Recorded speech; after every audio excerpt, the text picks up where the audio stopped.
Mr. Kishida Fumio, Prime Minister of Japan. I request protocol to escort His Excellency. J'ai le plaisir de I have great pleasure in welcoming His Excellency Kishida Fumio, Prime Minister of Japan. I invite him to address the Assembly. Mr. President, Excellencies, now we have gathered in New York once again. The SDGs are at their midpoint, facing mounting obstacles. And to our dismay, the aggression against Ukraine has yet to cease. This year, as the world stands at a historical inflection point, Japan serves as a non-permanent member of the Security Council and the presidency of the G7. In those capacities, I have heard the desperate desire for peace and the pleas of vulnerable people seeking help. We should respond to these voices and work towards a world filled with cooperation and not division and confrontation. This is my message to all the leaders of the member states. In our common agenda, Secretary General Guterres called for international solidarity. Let us renew our commitment to a strong and effective multilateralism with the United Nations at its core.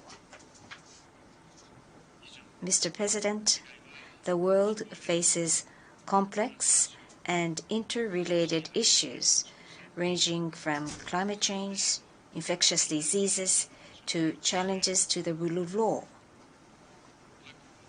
Now, at a time when international cooperation is in want more than ever, we cannot overcome these difficulties if the international community remains divided over ideologies or values.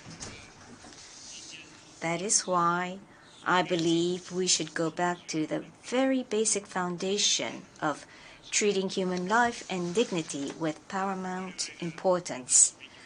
We should aim for a world caring for human dignity where vulnerable people can live safely and securely.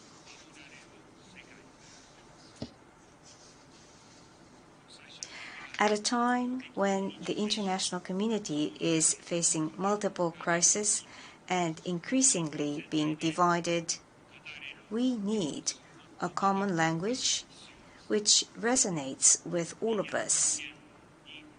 By shedding new light on human dignity, I believe the international community can overcome differences in regimes or values and steadily advance human-centered international cooperation. Japan has led human-centered international cooperation based on the concept of human security. With this approach, we need to accelerate the efforts among the international community to achieve the SDGs. The dignity of the individual must not be neglected as states and the international community tackle global challenges.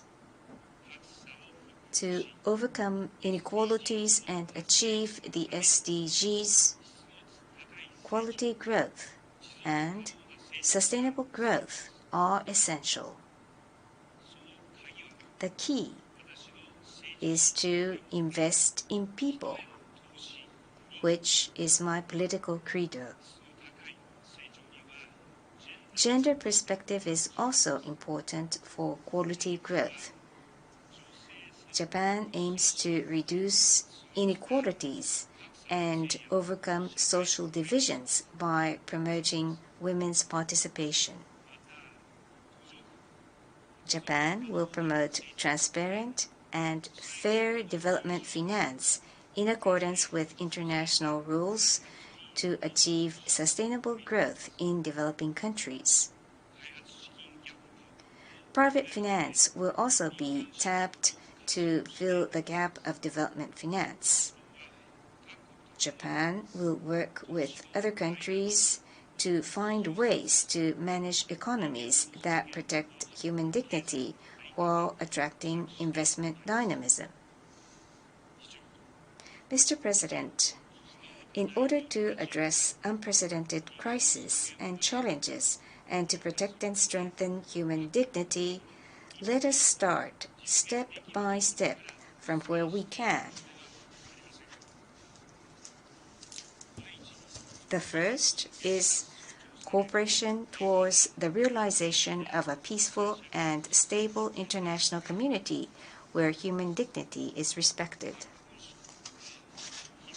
Hailing from Hiroshima, which was devastated by atomic bombing, I have made nuclear disarmament my lifelong mission.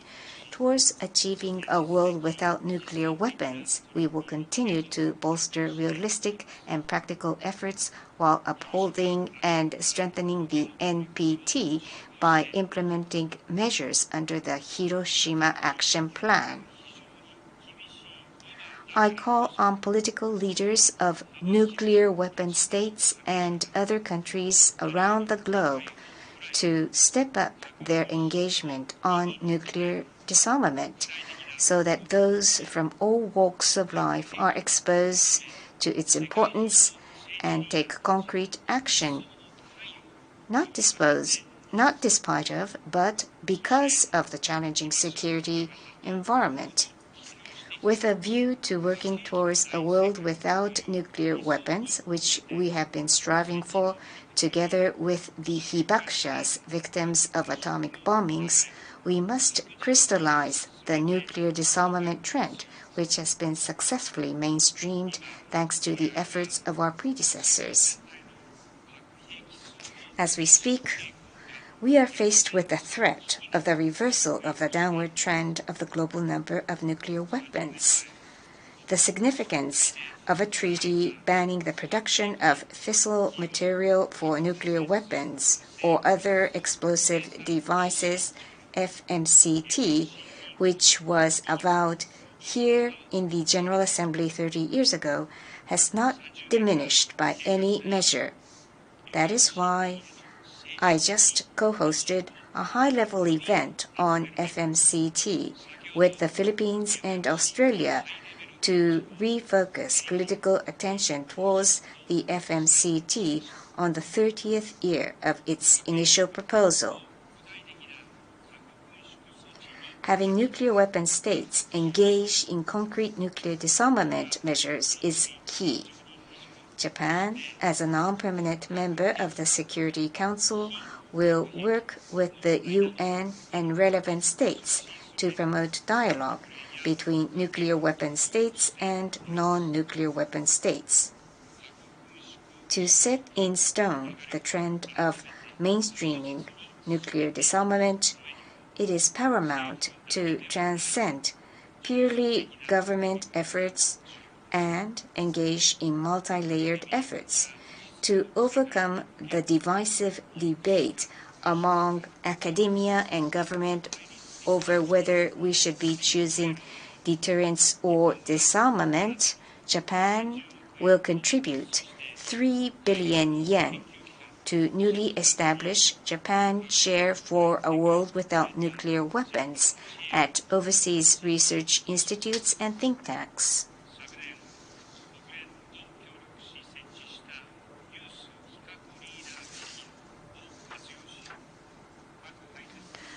By using the Youth Non-Nuclear Leader Fund, Youth Leader Fund for a World Without Nuclear Weapons, which I established last year in cooperation with the United Nations, we will continue to build a global network of young people for nuclear abolition. It is also essential to ensure nuclear safety and the security of nuclear materials and facilities, including in situations of conflict. We also need to defend the dignity of people jeopardized by armed conflicts. Russia's aggression against Ukraine continues. A food crisis must not be perpetuated. Supporting vulnerable people in Africa, the Middle East, and elsewhere is essential. We need to protect the safety of women and children, who are the most vulnerable in conflict situations, to strengthen border controls and measures against trafficking in person, as well as to provide international support to retrieve abducted children. Women, Peace and Security.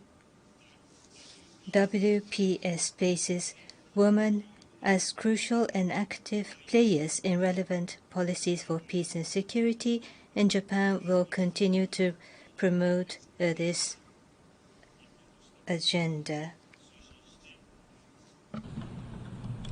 The second is how to take a balance between the progress of digitalization and human dignity.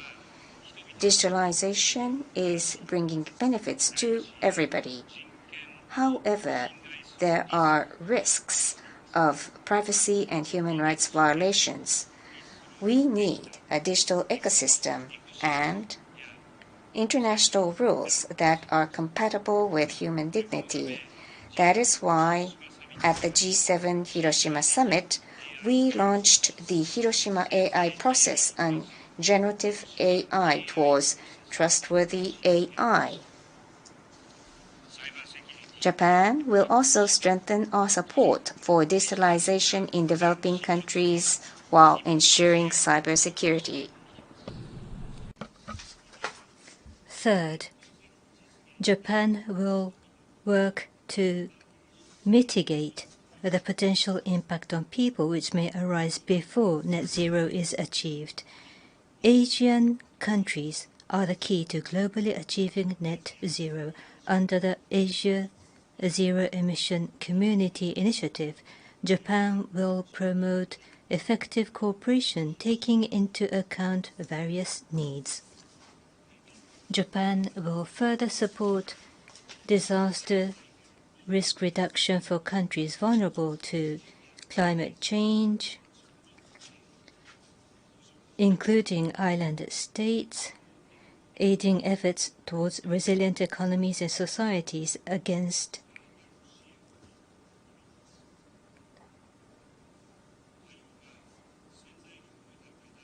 sea level rise and natural disasters associated with extreme weather events. The ocean is a new frontier with abundant potential, and it is essential to take comprehensive measures, including making use of blue carbon to tackle climate change. The perspective of international law is also important. Japan supports the preservation of existing baselines under the UN Convention on the Law of the Sea, even after the future regression of the coastline due to the sea level rise. As the G7 presidency, we have set a framework for cooperation on biodiversity conservation and a target of reducing additional plastic pollution to zero by 2040. Japan will continue to contribute in the field of environmental protection. Fourth, we must prepare for the next infectious disease outbreak. We must be ready for the next infectious disease, learning from the lessons through the fight against COVID-19. As the G7, both the public and private sectors have pledged more than $48 billion to achieve universal health coverage and to strengthen prevention, preparedness, and response to health crisis. Japan will contribute $7.5 billion for the period of 2022 through 2025. Together with the mobilization of domestic financial resources, Japan supports mobilizing financial resources in the private sector through the promotion of impact investment. Japan will continue to work with developing countries, including emerging economies, to ensure equitable access to medical countermeasures for health emergencies, MCMs, based on the G20 outcomes. Mr. President, at a time when the world is at a historical inflection point, we must reflect on how we started here. Inscribed in the Charter of the United Nations is the firm determination of our predecessors after the experience of 2 world wars to save succeeding generations from the scourge of war and to protect human dignity. The principles of the UN Charter, such as sovereign equality, respect for territorial integrity, and the prohibition of the use of force, are fundamental principles of international law for people to live in peace and provide the basis of the rule of law. International law is there for the benefit of weaker states. Together, under the rule of law, Japan would like to protect the right of vulnerable nations and people to live in peace in order to safeguard and strengthen human dignity. However, even to this day, Russia, a permanent member of the Security Council, is infringing upon international law and the rule of law. Unilateral changes to the status quo by force or coercion are unacceptable anywhere in the world. The situation which the General Assembly has repeatedly condemned as a violation of the UN Charter and human rights must be rectified as soon as possible, and the nuclear threat must be ended. In March of this year, I announced a new plan for FOIP, a free and open Indo-Pacific, based on the principles of freedom, the rule of law, inclusiveness, openness, and diversity. Japan will work with countries that share a vision of a world where diverse nations coexist and prosper together. Japan will further extend our support for peacekeepers. Japan will strengthen the scope and quality of the UN Triangular Partnership Program with an additional contribution of around $9 billion to support around $9 million to support the capacity building of personnel deployed in AUP support operations. Japan's policy on North Korea remains unchanged. Japan seeks to normalize the relationship with North Korea in accordance with the Japan DPRK Pyongyang Declaration through comprehensively resolving the outstanding issues of concern such as abductions, nuclear and missile issues, as well as the settlement of our unfortunate past. From the perspective of opening up a new era together, I would like to convey my determination to meet with President Kim Jong-un face-to-face at any time without any conditions, and would like to hold high-level talks under my direct supervision to realize a summit meeting at an early time. Mr. President, the United Nations should be a place of listening to the voices of people facing difficulties, empowering them, and overcoming such difficulties through cooperation. It should not be a place of confrontation, division. This year, we have agreed on concrete measures to strengthen the structures that support the President of the General Assembly. This is a steady step towards a United Nations for a cooperation. We commend the Secretary General's leadership with his vision for multilateralism. Initiatives to limit the use of veto, which exacerbates division and confrontation in the United Nations, will strengthen and restore confidence in the Security Council. Japan will also continue its efforts to increase the transparency of discussions in the Security Council, including by improving access to deliberations in the Security Council for member states other than the permanent members. To this end, Japan will contribute to the clarification of the rules of the Security Council. The world is changing dramatically. We need a Security Council that reflects the world today. Japan supports increased representation of Africa and the need to expand both the permanent and the non-permanent membership of the Council.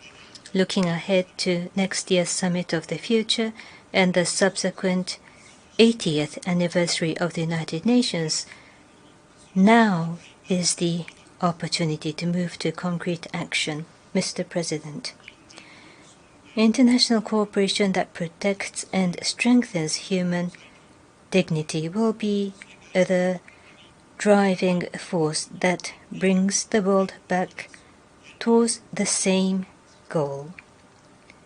I am looking forward to deepening this discussion at next year's Summit of the Future with future generations in mind.